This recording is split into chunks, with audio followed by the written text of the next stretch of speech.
अपना सिर को धड़ से अलग कर दिया।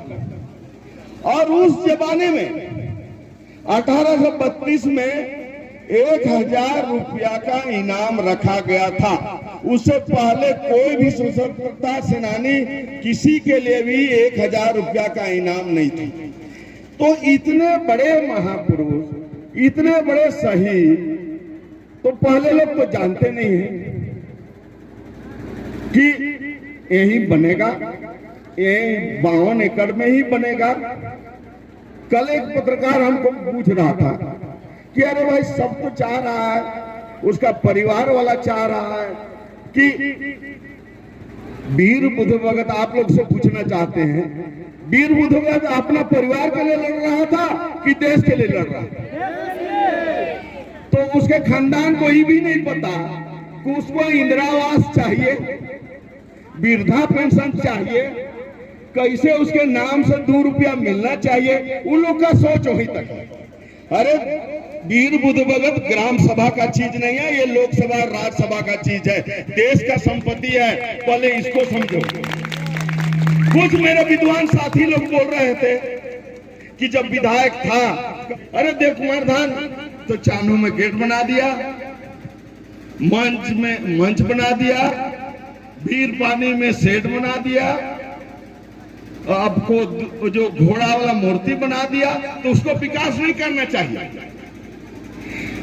उसको इतना भी पता नहीं कि शिलागाय को विकसित करना है, एक पर्यटक स्थल बनाना है, और एकलव्य विद्यालय क्या होता है उसको नहीं पता। अरे एकलव्य विद्यालय अलग चीज है। तुम एकलव्य के बारे में जानते हो क्या?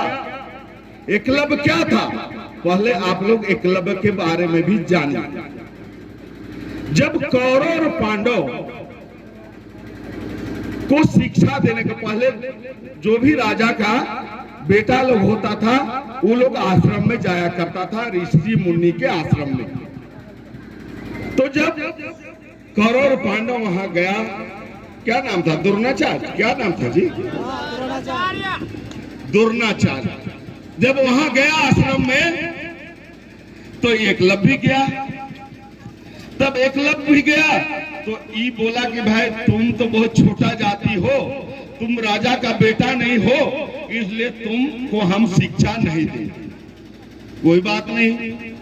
एकलव्य जो है बेचारा क्या किया, उस जंगल में गया और द्रोणाचार्य का मूर्ति बनाया, और जंगल झाड़ में वो अपना तीर चलाने का प्रैक्टिस किया। द्रोणाचार्य जी कौरव और पांडव को काफी शिक्षा देने लगे। जब शिक्षा काफी हुआ, तब वो ट्रेनिंग के लिए जा रहे थे कौरव और पांडव को लेकर। तो उसके साथ एक कुत्ता था। तब कुत्ता जो है भाव भाव भूकने लगा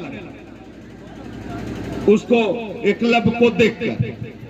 तो एकलव्य जो है उधर से तीर ऐसा चलाया, 6 या 7 तीर चलाया कि उसका मुंह में आके अटक गया। लेकिन वो ऐसा तीर चलाया कि एक बूंद भी खून नहीं निकला। वो तीर जो उसका मुंह में चलाया, एक कतरा मुंह में खून भी नहीं निकला। तो द्रोणाचार्य का तो होश उड़ गया। अरे भाई, ये कहां हम ट्रेनिंग दिए हैं इन लोग को, और ये कहां से कौन आ गया धनुधर। तब फिर चला गया उसके पास, एकलव्य के पास। देखिए यहाँ कैसा बेईमानी लोग करता है और कैसे बेईमानी करते आया है, इसको जरा सुन। एकलव्य के पास चला गया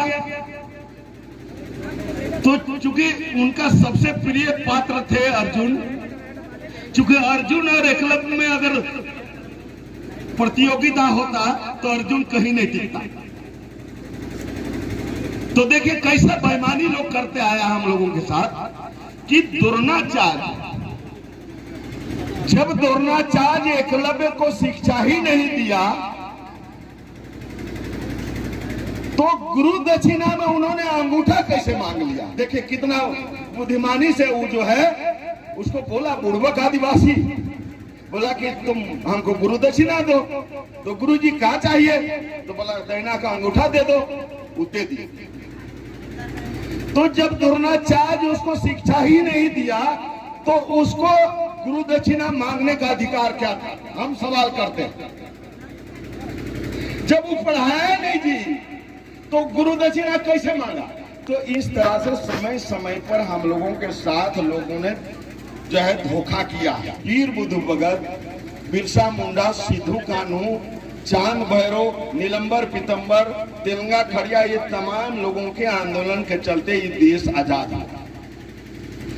आज अर्जुन मुंडा भी उसी के चलते मंत्री बने हुए हैं।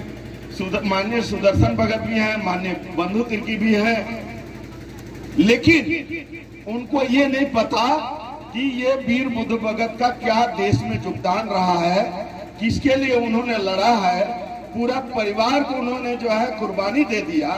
लेकिन उनको थोड़ा सा सम्मान, अरे उन्हीं के चलते तो सीएनटी और एसपीटी कानून बना, जो हम लोग के पास लाखों लाख एकड़ जमीन है, तो क्या उनके नाम से हम लोग 50 एकड़ भी नहीं देंगे? क्या मसना देंगे क्या? तो यही तो सवाल है। लेकिन जो हमारे माननीय सीओ जी हैं, चाहे डीसी जी हैं, एसडीओ जी हैं, पहले तो ये 5th शेड्यूल एरिया है, उनको पहले तो यहाँ के आदिवासी रीति रिवाज परंपरा के बारे में उनको कुछ पता ही नहीं। उस दिन जब एसडीओ साहब से हम बात कर रहे थे तो वो बोलने लगे, अरे भैया आप आईएएस हो सकते हैं, कोई बात नहीं, आप हमारे सेवा के लिए आए हैं और आप नौकर हैं, नौकर, आईएएस हो या आईपीएस, आप नौकर हैं। हमारा आंदोलन शांतिपूर्ण ढंग से चलेगा। हम लोग कोई जो है आंदोलन हम लोग दूसरे टाइप का नहीं चलाएंगे, क्योंकि हम लोगों को ये जंग जीतना है। क्योंकि जब वीर बुद्धू भगत गोरे अंग्रेज को, जिसको लोग बोलते हैं गोरे अंग्रेज को, जिसका लोग बोलते हैं ना कि सूरज भी नहीं डूबता है, क्योंकि जब सूरज यहाँ डूबता है तो इंग्लैंड में वहां उगता है, इसलिए बोला जाता है कि अंग्रेज के जमाना में सूरज नहीं डूबता था। तो उस गोरे अंग्रेज को तो वीर बुद्धू भगत कुछ समझा ही नहीं और हमारे वीर पुरुष ने यहाँ से भगा दिया, भगाया कि नहीं? तो अब आए हैं काले अंग्रेज। उस दिन भी वीर बुद्धू भगत को मरवाने में वो लोग उसको साथ दिया, आज इसका अस्तित्व को मिटाने में लगे हुए हैं। तो ऐसा काले अंग्रेज को भी चिन्हने का जरूरत है। समाज का हित में बात करो। अक्ल वही जो स्मारक समिति के लोग हैं, एक भी निर्माण वहां कुछ किया? वहां तो हम देखे बिल्डिंग बना हुआ है, उस बिल्डिंग का तक रक्षा लोग नहीं कर पाया, न एक खिड़की है न दरवाजा है। स्मारक समिति केवल 15 लाख रुपया के लिए स्मारक समिति। वीर बुद्धू भगत का प्रचार कहाँ कहाँ किया, उसका वीरता को कहाँ कहाँ अपने दिखाया। बात करने चले हो, हम बहस करने के लिए तैयार हैं, क्योंकि देश में अगर बदलाव लाया है तो वीर बुद्धू भगत कौन एमएलए एमपी था, बिरसा मुंडा कौन एमएलए एमपी था, महात्मा गांधी कौन एमएलए एमपी था। हम लोगों ने समाज के बदलाव के लिए आंदोलन शुरू किया है, उसके लिए हम लोग काम कर रहे हैं। इसलिए प्यारे भाइयों, हम लोग बात काफी करते रहेंगे। बस हम लोग का एक लाइन का प्रस्ताव है कि उस 52 एकड़ जमीन में 1 इंच भी जमीन एकलव्य के नाम से हम लोग नहीं देंगे। 52 एकड़ जमीन में 1 इंच भी एकलव्य के नाम पर जमीन नहीं देंगे। आप समझ लीजिए, ये दूसरा कोल विद्रोह शुरू होगा। वो पहला कोल विद्रोह था 1831-32, अब 2021-22 दूसरा कोल विद्रोह शुरू होगा। क्योंकि हम लोग सब जान रहे हैं कि आदिवासी लड़की के नाम पर हजारों हजार लाखों एकड़ जमीन लूटा जा रहा है। ये लड़ाई हमारा अस्तित्व से जुड़ा हुआ है, क्योंकि हमारा पूर्वजों ने जब हमारे लिए इतना बलिदान दिया है, इतना कुर्बानी दिया है, तो हमें भी हमारे पूर्वज से सीखकर आने वाला समय के लिए, आने वाले बाल बच्चे के लिए, आने वाले लोगों के लिए हमको जो है कुर्बानी देने में हमें भी पीछे नहीं हटेंगे। इसलिए आप बहुत चिंता मत करिए, बस संगठित होइए, एकजुट होइए निश्चित है कि लोकतंत्र में हम नहीं हार सकते।